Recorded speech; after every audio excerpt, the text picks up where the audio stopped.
give you the notion I'm a doctor. So everyone who puts on a lab coat in this republic gets the connotation, huyo ni daktari, even if it's a nurse. So there is a lot of premium that is put on the title, and that goes to degrading some of the objectives that the government has put in place, trying to get people to appreciate the importance of these technical skills. Technical exactly. skills. That's what I'm saying. The government has already set aside and put up structures. They've invested heavily in this technical structures. They'll say they've even built some that, particularly in Mombasa, we have the some that I said are closing down. They're in Mombasa, but they are not to be blamed for this. You said it's a society, but again, I feel there is some sense of ambiguity when talking about the society. The society is quite wide. Who exactly within the society? Which function within the society does this backstop? I think I'll give you an example of this. Stereotyping comes in place because previously or historically, people with this technical know-how haven't been able to earn as much probably as they should have. Some of them have turned out to be beggars or just low income earners. That's how we perceive them. In the economy or the society that we've been running, we put the tag of juakali. So someone in the juakali industry is someone who has just a shack or a small stand by the roadside and earning meager wages, and at the end of the day they go back and live in the slums. That's the connotation that we've been having. We haven't been able to have someone who is probably a welder, a technician, an electrician, who has been able to put up a farm, run a successful company and become prosperous. So the notion of these people who have technical know-how, they are just low income earners. Quite interesting when you're talking about the notion of technical skills, low income earners, and comparing it with the first world countries. Let's talk about China, you know, the company in Asia that has grown to be one of the biggest actually economic hub in the world. You know, having even some products from the West being manufactured and actually produced in the East, particularly China. They have rose to that position based on their technical skills and their technical know-how. So I'm surprised when you're telling me what's the difference? What's the disparity? Why would China practice their technicality and their technical skills and rise to the position they are at today, and countries like India as well and Turkey as well? You know, they have a lot of technical skills and they are putting it into use. That is why we are importing a lot of things from them. So what is making them using their technical skills and placing them where they are? On the other hand, we have Kenyans who have technical skills and they're being regarded as low-income earners, and their job is not as flashy, not as attractive. What do you think? Where's the disparity? When you talk the case of China, I'll give you the example of the president of America, Donald Trump. He has always put up the notion China has taken our jobs, Mexico has taken our jobs. Because when you go to these countries, China and the likes of Mexico, they have highly skilled labor, but the cost of labor is low. There is a lot of high skill, and at the same time the cost of paying these high-skilled laborers is very low. For the case of that's why these countries have been able to migrate to China, because when you put up a company in China, you are assured of getting highly skilled people, but at the same time, the wages that you're paying them is considered favorable to the company putting up. But I'll tell you for a fact, when we started constructing the case of the SGR, the Chinese company that was contracted to that had to retrain over 30,000 welders because they didn't have the technical skills to be able to weld the metals together or to weld the bridges together.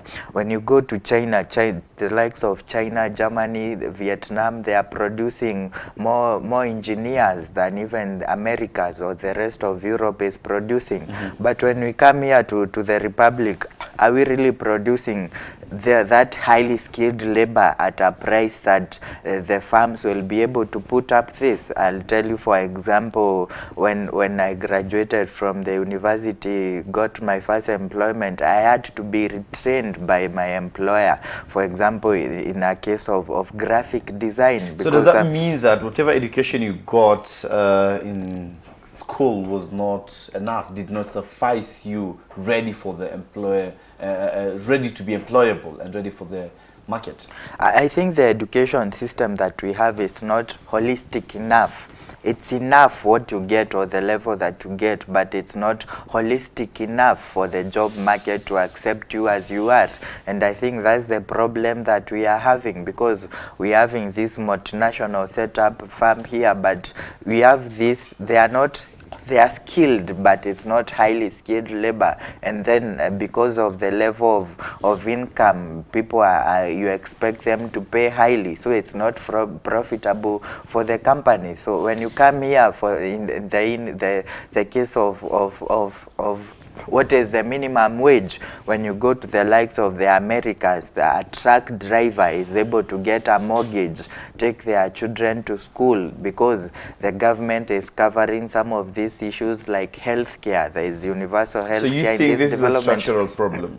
Yeah, there is a structural problem, because when you have a farm put up its headquarters here in Kenya, and then they need to have drivers, if you say you will pay these drivers, because we have one of the most skilled drivers around the country or around the region, when you say you will pay them the minimum wage of 18,000 that the government puts in place as the minimum wage, how are they able to take care of their families? They yes, will have to pay school fees, pay for health, food is expensive, so they end up, they have the skills, but they end up becoming low-income earners. Every year the government tries and put up a minimum wage bill. Of course, that is a minimum wage, the capping, actually, that is thanks to the Kotu Secretary General, that is Francis Atwoli. And nikikutetea tu kidogo, Amina, bado chai munena na ngoja, I don't know, 15698, 15698. This is a random number. Maybe you might decide to call that number and get us some coffee here on the set. Yes, so maybe Monakaki, you might join us as well later on and tell us about how the earnings and the returns are in the technical skills, because I was having a side discussion with her, and one of the stories we were talking about was regarding the earning, and apparently from her skills, someone who is well equipped with her skills, that is the inner art, can earn way much more than someone sitting in pretty in the office for the whole month. I mean, so I'm trying to understand where is the disconnect. There is. I've also met some of my friends that we were with in primary school, in boarding school, and probably they dropped out or they ventured into business, and that the technical skills, it's for a fact people having these technical skills, and you are able to put up your own business, you can earn more than the person sitting in the office. But now the problem comes, how many people are able to put up these businesses and these farms on their own, and then the issue of the registration that comes, the issue of paying taxes, the issue of registering a company. How many young people are able to do that? Because eventually when you have these skills, if you are not able to put up a farm on your own, you end up being employed as a low-income earner, either in a big farm where you are a messenger or a driver or they are welder, but you are not able to, the company might be getting a lot of money, but it doesn't trickle down to the person who is the minimum earner in the farm. And I think it's unfortunate that the government hasn't been able to enable these people to put up more farms, local farms that are able to absorb these people that have these technical skills. The example of when we are building roads and railways and that kind of a thing, the locomotive drivers, how much are we paying them? The people that are are being absorbed in the mainstream technical skills world. I think it's not enough, and I think that's where the problem comes. When you talk to these countries, the likes of Japan, Turkey, China, and Canada, most of them, they are socialist countries where the government takes care of healthcare, education, housing. So even if you are able to earn the minimum income, eventually you have some dignity of having some more money with you. So even if here in this country we have these people who are put up in government housing, who have these technical skills, and the government is able to subsidize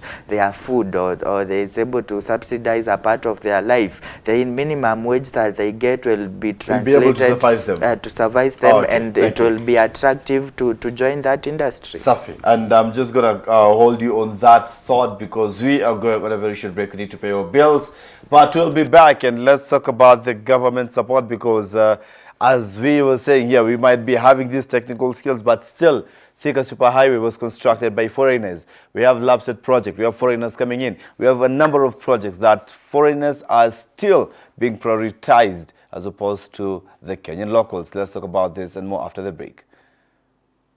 Assalamu alaikum. Let's brighten up your morning. I am Aisha Khan and you're watching the Sabah show. Only on Horizon TV.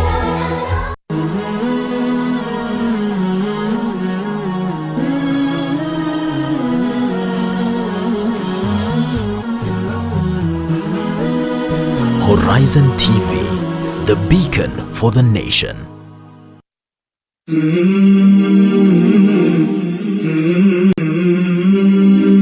From the most interesting things is the alertness of the dying person at the time of his death. For he becomes perceptive to a degree which cannot be described, and worried to an extent that has no limits. And he yearns for his times of old, and wishes that he be left so that he can make up for what passed him by, and so that he can be truthful in his repentance in accordance with the level of certainty he now has about death. And he, out of grief, almost kills his own soul before its actual death.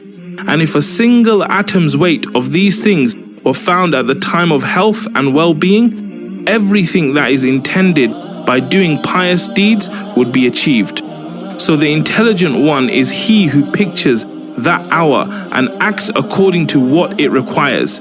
And if he is not able to do that, then he visualizes it as much as he is able to, for it will prevent desire's hand and will arouse determination in him.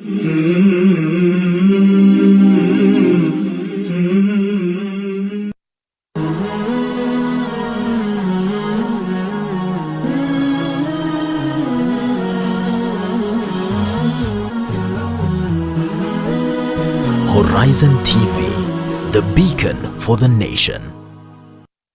تبارك الذي نزل الفرقان على عبده ليكون للعالمين نذيرا. Ni kitabu kitukufu. Qur'ani ni kitabu ambacho cha miujiza Kilichoteremshwa kwa mpangilio. Hazikuletwa harufu hizi za mkato moja kwa moja. Hakuna mfano wake. Na hamwezi nyinyi Makureishi kuwa ni wenye kutunga kitabu kama hiki, ingawa zimetumia harufu zile ambazo zimezitumia katika kuandika au katika kusema. Miujiza yake Al-Malik. Mwenyezi Mungu ana uwezo usiokuwa na kifano. Ni malengo ya Qur'an. Khazain zote za ardhi na samawati ziko mikononi mwake. Sheikh Muhammad Badamana na uchambuzi wa Qur'an kwa undani kila Alhamisi saa 3 usiku kwenye Horizon TV.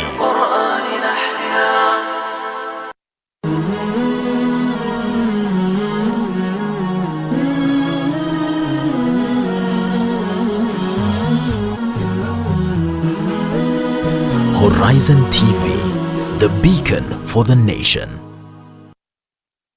Assalamu alaikum. Let's brighten up your morning. I am Aisha Khan and you're watching the Sabah show. Only on Horizon TV.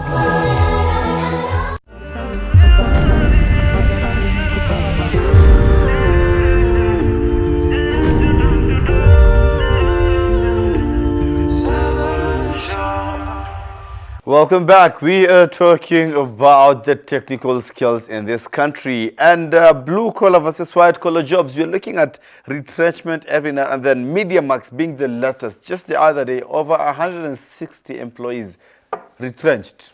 Boom. All of a sudden, white collar jobs that everyone is yearning for. Everyone wants to go there. Being the latest, the MediaMax, one of the most attractive jobs one can ever think of in this generation to be in the media. Retrench 160 employees. These are the white collar jobs. Yet on the other hand, there might be voices, coming out screaming and yearning for attention from the blue collar angle, from the blue collar side. Are we paying attention to hear these screams? I think the problem comes to the retrenchment that we are having, our companies downsizing because they cannot be able to sustain their workforce anymore. The issue of how much tax are they paying, how much does it cost them to run the farm, the issue of electricity, the issue of basic how they run the whole farm. And I think it trickles down to if we give these people the incentive of trying to reduce the corporate tax that is put on farms, probably they might be able to keep this workforce. At the same time, if these companies can try and probably cut the earnings of some of their employees, will they be able to survive? But that will trickle down to the country being able to reduce the cost of living, so that even if you get an income cost, you're still able to pay your rent, you're still able to take your children to school, you're still able to buy yourself food. But the problem comes with these white collar jobs. There is probably an image that is expected of you. You're expected to go to work in a suit, clean shoes, well polished, well groomed. So the employer needs to pay you more so that you can be able to portray this image and maintain the standard. But still, if you're looking at the blue collar on the other end, it's quite tough. It's a very thin line where they break even and even actually surpass and even make profit, because for as much as we might want to support these technical skills, our pride and egos as Kenyans, as the Kenyan citizen, would always to put on our ego, let's say, our ego, not as Kenyans, not patriotism per se, lack of patriotism, let me put it in black and white, lack of patriotism. We always feel high and mighty, we always wish to be high and mighty and put on things maybe from India and Turkey and other countries and abroad. We always want to consume things from abroad. We always want to put on and groom ourselves with things from abroad. So we are the ones crying at the same time that the economy is bad, yet we don't want to support the carpenters in this country. We still want to import furnitures from Dubai. We don't want to buy Kenya and sell Kenya. We are valuing abroad, things from abroad, more than Kenyan. So why would I still take my child or that parent outside there, or I advise my younger brother who's in high school to go to a vocational training center and get those skills, yet I feel that something from abroad would make me feel better and prestigious as opposed to a locally made thing? I think the notion comes in, we are a very proud society, we are a very proud country, people take pride in whatever they do, and the issue of being compensated in whatever they do comes very much into that. But I think because of our history, we were colonized by people from Europe, and they brought this notion that everything that is coming from the West is usually the best. But I don't perceive it that way. When you go to the prisons industry, where prisoners make furniture and these kind of things, they have one of the best products or very skilled products that they produce. But at the same time, the question is it affordable to the local person? Is the local mwananchi able to afford this? I'll give you an example. I have a friend of mine who is running a farm that they are trying to make shoes. But when you compare compare the Kenyan-made shoes and the shoes that you can easily get from imported from Thailand or South Korea, you can't compare the prices. They are a little bit more expensive than that. So the issue comes in the farms that we're putting up, apart from young people want to flash themselves out there. The moment you put up a farm, people will start walking around saying, I'm the CEO of a certain thing, I own a company nowadays, that and that. But how much are we able to scale it up? How much are we able to produce in a lot of numbers? Because when you produce a lot more, you are able to produce it even cheaply. So would you regard that as mental colony? Because if you look at in West Africa, you know, they produce cocoa, you know, and chocolates come from cocoa. But West Africans, they actually value cocoa from the West more than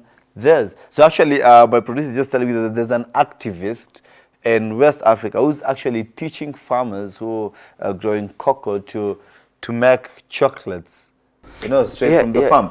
And look at Kenya. We had one of the most vibrant textile industry. Even countries like India used to import textile from us, and then they make clothes that we later on import again. But again, right now we are at a point where I want to dress in a suit well tailored from Italy, maybe shoes from Turkey or something of that sort. Would you regard that as mental colony that is brought about by the colonial masters? Of course, that is one of them, because in Africa, when the colonial masters came, they took the raw materials, took them to the industries in Europe and brought us the finished product. So we even didn't realize what they are bringing us is what they are taken from us, because almost 80% of cocoa it's produced in West Africa. Yes. But we eat Swiss or Belgium chocolate, yes, whereas it should be Nigerian or Ghanaian chocolate. Yeah. The same thing will happen to Kenya. Here we produce tea or coffee. Yes. And then we import the best tea to the Middle East or in South America, and we are only left to drink Mexico. Mexico, and we are South left America. to drink the cheapest product that is left of it. So the issue comes in, how do we perceive our own products as a society? Because at the same time, when you buy something locally made here, people either perceive it as being fake or is not prestigious or worth enough. If when you come and tell a person, where did you buy this table from? I bought it from Kariakor. They'll come and tell you, you're ni fake. I bought mine at 100,000 from Russia or from somewhere.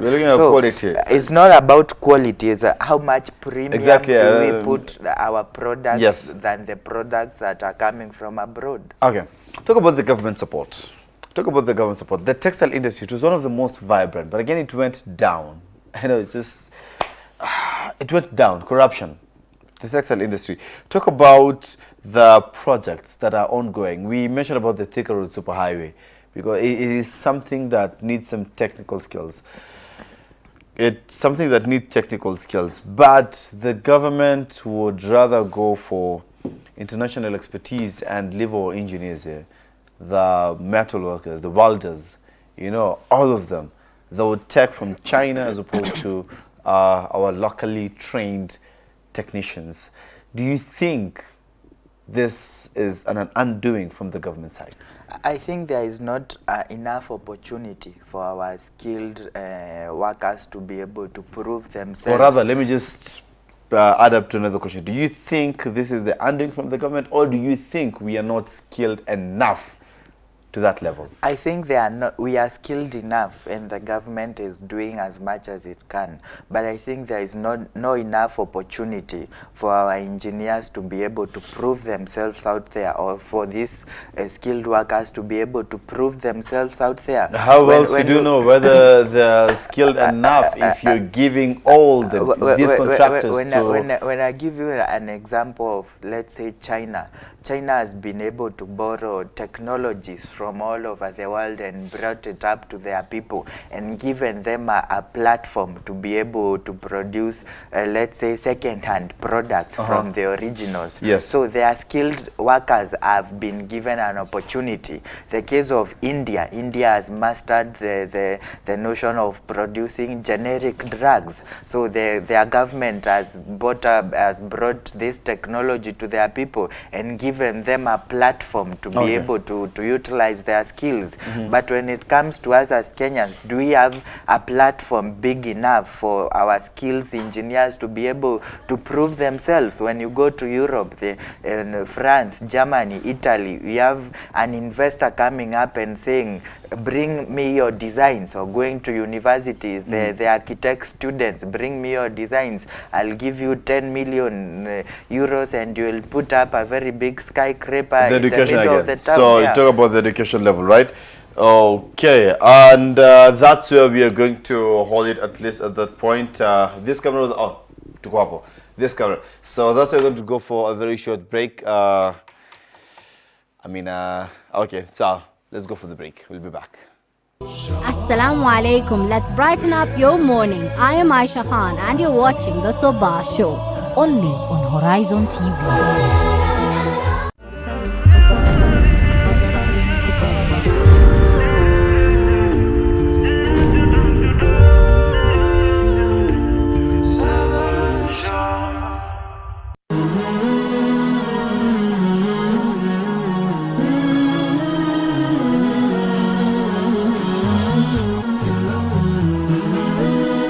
Horizon TV, the beacon for the nation.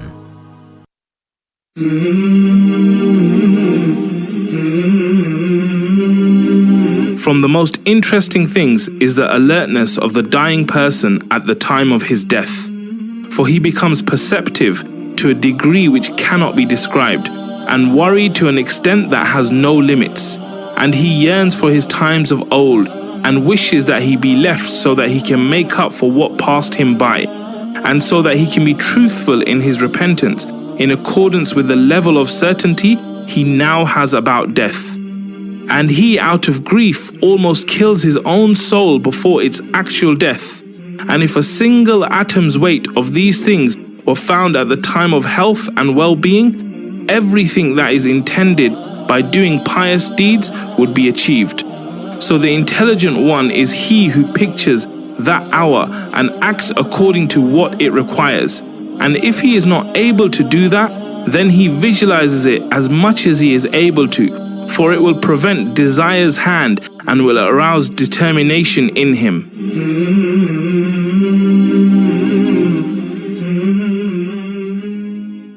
Wake up to exciting mornings every day.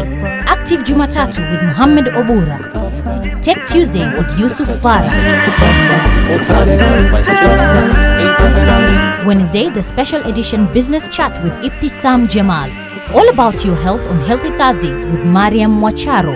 Aisha Khan with thorny pertinent issues every Friday on the Round Table. Fresh discussions, direct probe in Sabah Show only on Horizon TV.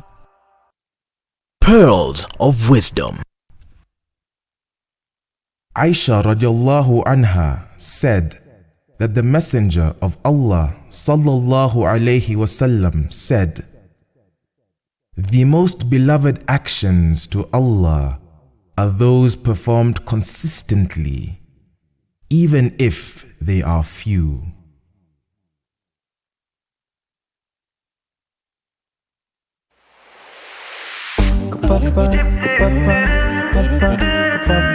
Healthy Thursday is not just about diseases. It's about food, lifestyle, milestones in the medical practitioner's field, especially in our Muslim Ummah, and more so, your health. Discover breakthroughs and milestones in the medical field. Learn how to manage diseases. That was not painful. Join the discussion. Make better decisions on your meal plans. Improve your lifestyle. All the doctors who are there were tired of working in maternity and taking care of women. And they say, you are the new kid on the block. We are leaving this department to you. Healthy Thursday is about you, about your family. your lifestyle. So keep it locked Horizon TV on Healthy Thursday with me, Maria Mwacharo.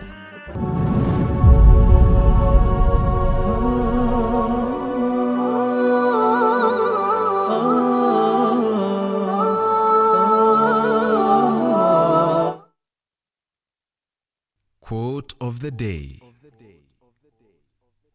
It is impossible for anyone who studies the personality of the great prophets of the Arabs and come to know how this prophet used to live and how he taught the people, but to feel respect towards this honorable prophet, one of the great messengers whom Allah sent.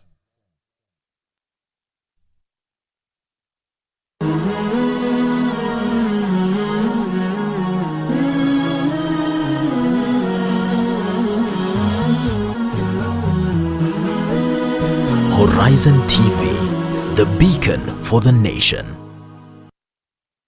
Assalamu alaikum. Let's brighten up your morning. I am Aisha Khan and you're watching the Sabah show. Only on Horizon TV.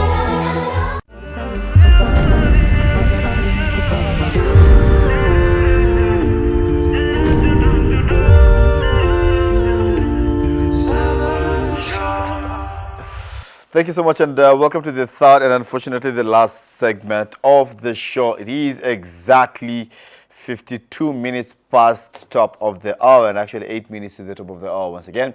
Joining us in this third segment, as I told you, we are so glad to have her, is Monakaki Sharif. She is an instructor at the Skill Development Center at the HHRD, that is Helping Hands for Relief and Development. Karibu sana mom. Kufiti. Walaikum salam wa rahmatullahi wa barakatuh. Karibu sana. Karibu sana. Ofisi zetu ndo Alhamdulillah. Karibu sana. Now, we are talking about technical skills, and you are an instructor in the Skills Development Center. Hina, to be precise. Unachora Hina. And you're talking about the returns, the income in this particular industry. It is not as attractive. Do you really think so? That is the perspective that guys have out there, but henna is really paying. Yeah. With the experience I have with the Skills and Development Center, this is going to the third year. Wow. Alhamdulillah, the girls are doing very well. And the ones who have been already graduated, they're really earning very well. When it's henna season, that is, we are talking about from 50K onwards. My goodness. That is a work for 3 days only. 3 days, 50,000? Yes, 50,000. Am I allowed to learn that art? Islamically, I don't think so. 50,000? 50,000. 1 weekend? 1 weekend. Actually, the graduates that I have there from other institutions, the university institutions, they've done economics, business, and all that. They're so grateful with henna because henna is really paying more than the certificates they have. Really? Yes. How does that happen? It happens because, as we know right now in Kenya or in the world as a whole, getting jobs is not easy, whether you have PhD or not. But what is growing up right now, you can see an example from China. Skills are really paying and developing the country. I wish Kenya could emulate that. It's as if you're following our show. It's as if you're following our show, eh? Were you watching our show?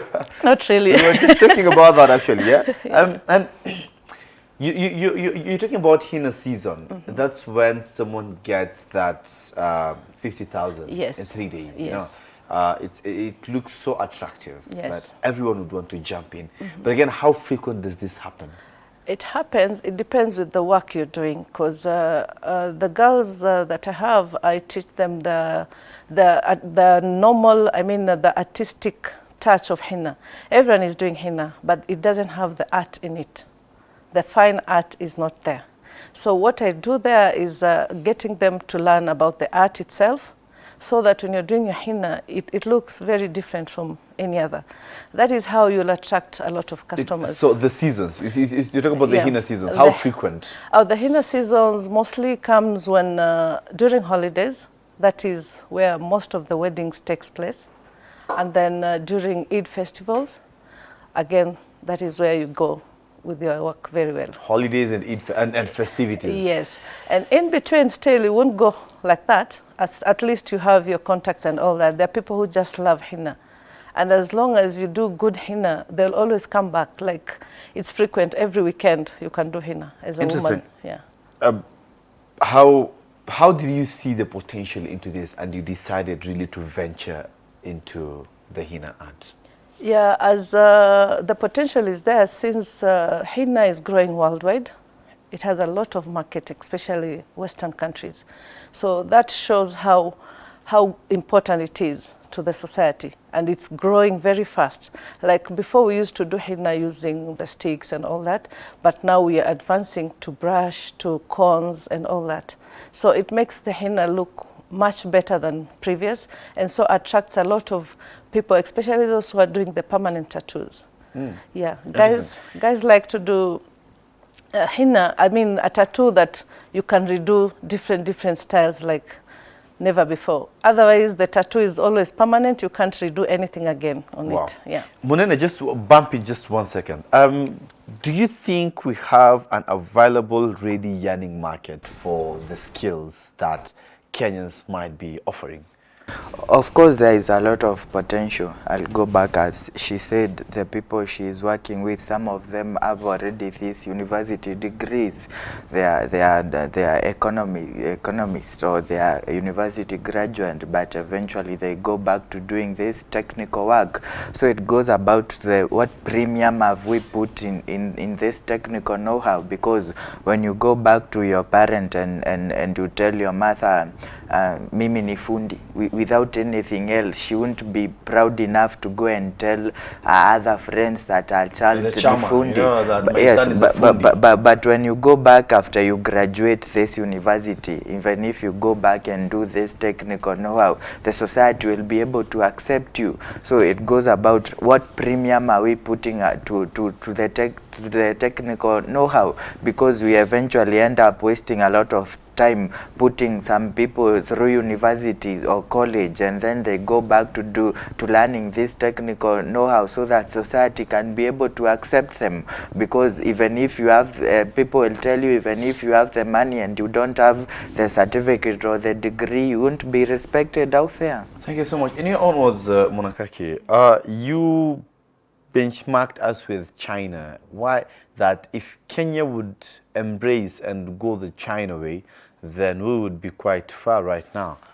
If we would embrace our skills, who do you think the buck stops with in taking Kenya there where we're supposed to be?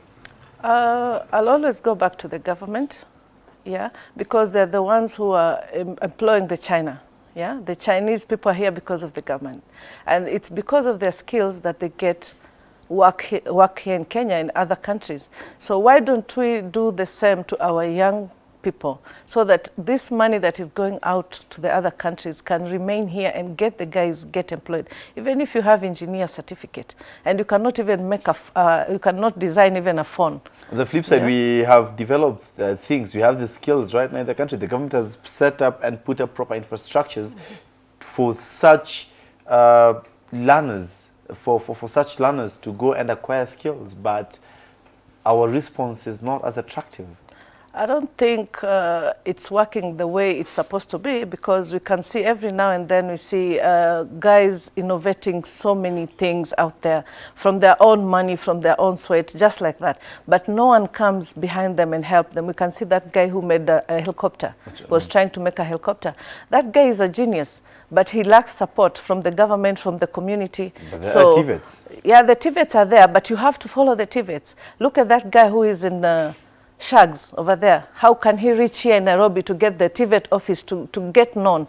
And the media is doing a very good job showing these people's, the talents. Exactly, but again, on the other side, on the flip side, the TVET is a devolved function of the government. So it's under county. Yeah, but so it's, I think, it is there. But again, when you look at guys who are coming from those rural areas, And they're the ones who are smarter, we can say, because maybe they're eating well and don't have this internet and everything. Yes. But there is no one to support them. They know nothing about the TVET. I don't think they know anything about the TVET to build up their skills. They do not know about it. I think the government is lacking to educate the people from the rural areas. Even if the ones who are here in Nairobi also, they need to be educated what TVET is. Somebody has finished Form 4, you tell her about going to technical school. It's like, are you mad? I was supposed to be a doctor.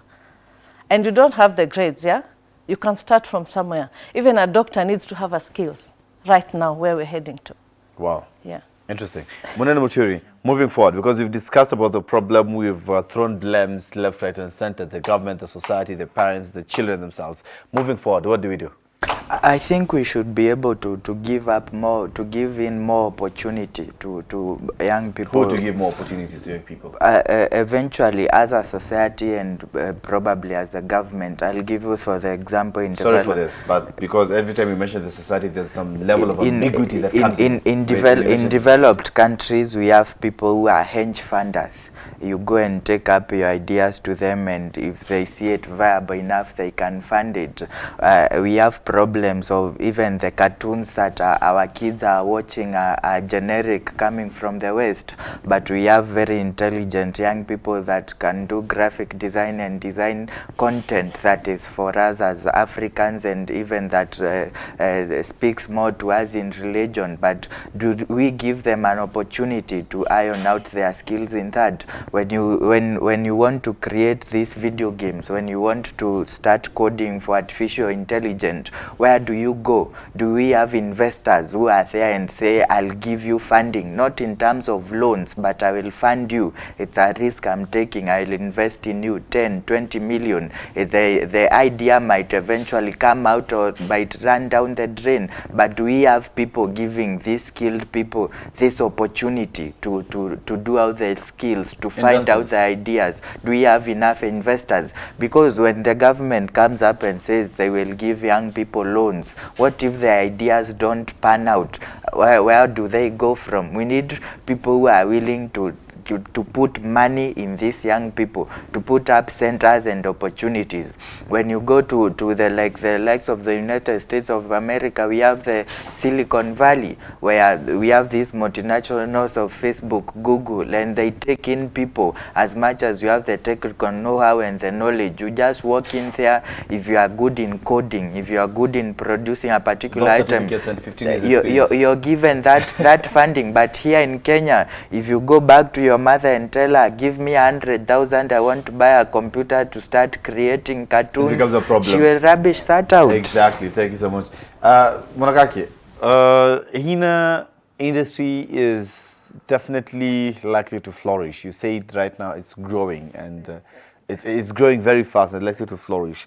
As a society, and I'd like you to mention particularly members of the society that would want to bring in the push, be it investors, be it the government, be it the parents, be it the children. Who would you want support from to make this art grow even bigger from where it is right now to an extent that it can support this nation? Okay, this incorporates all the stakeholders, from the government, from the investors, from the parents, from the society. We need to work together and get this thing where it's supposed to be. Okay. Yeah. So at what level, like the government, at what level do they come in? The parents, what level do they come in? The parents have a very big role to play. When you're bringing up your child, don't bring that child like you just need to get the certificate, that's it. The certificate is very important, yes, but she has to have the skills. Skills is very important. You make her grow like you have to explore what Allah has given you. Yeah? And then when it comes to the investors, you have the money, right? You don't expect me every day to come and borrow you money for food. Let us stop that habit of giving people shillings on the roadsides. That is not helpful. Get that person to the skills center, get that person learn something that will help her for the rest of her life. Government comes in to support the skills centers.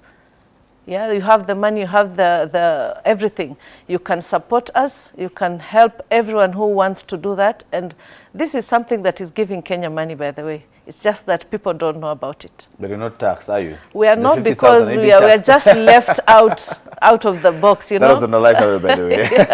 The 50,000 the girls, and they're not being taxed, are they? They're not, even no one notices them. Oh, yeah, really? it's like something not valuable. But I wish the government could set up a strategy of doing things, yeah. Of course, if you are taxed, that amount will go high. It won't remain the 50, yeah.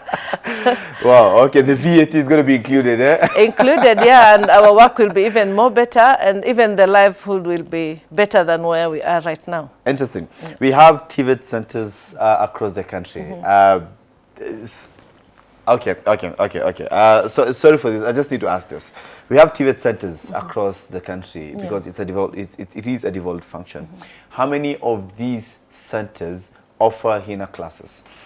Unfortunately, none has started yet. I went for a meeting in Mombasa 2 months ago. We were trying to incorporate that with the TVET, yeah, because at the moment HINA guys are doing the things Juakali way. Yeah, they don't have a syllabus on that. They don't have anything to be included in the TVET. Like, and you have a syllabus ready that I was do presented have the a syllabus. draft. Yeah. Okay. I have a syllabus, and it has worked very well for the last 9 years. Wow. Yeah. So wow. we are hoping the government will come in and pick this skill to the level that it's supposed to be, using what we have and the experience we have. Okay. Thank you. Taxman, before you go for the HINA artists, please approve the syllabus, the draft that has been put there. So, which camera, Mina? This or this camera? Okay, my camera. Thank you so much. This camera, Abdo behind it. Thanks so much, Abdurrahman Hared.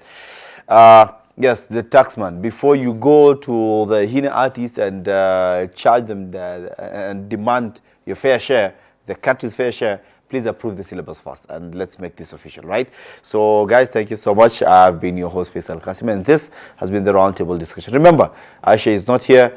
Just visit her Facebook page, Aisha Khan, AISHAKHAN, and you'll see what's happening. She's not so well. Visit her Facebook page, you'll see what's happening, and let's support her. We are together. Aisha, tuko pamoja. Assalamu alaikum. Assalamu alaikum. Let's brighten up your morning. I am Aisha Khan and you're watching the Sabah Show. Only on Horizon TV.